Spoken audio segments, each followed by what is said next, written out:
ولما وقع عليهم الرجز قالوا يا موسى ادع لنا ربك بما عهد عندك لئن كشفت عنا الرجز لنؤمنن لك ولنرسلن معك بني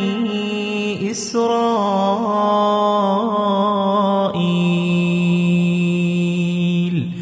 فلما كشفنا عنهم الرجز إلى أجل هم بالغوه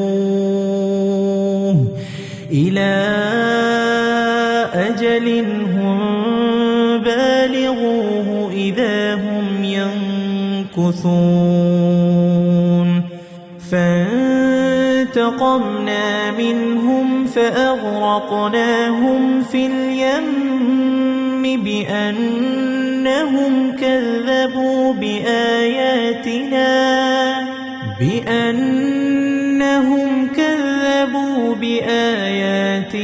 وكانوا عنها غافلين وأورثنا القوم الذين كانوا يستضعفون مشارق الأرض ومغاربها التي باركنا فيها وتمت كلمة ربك الحسنى على بني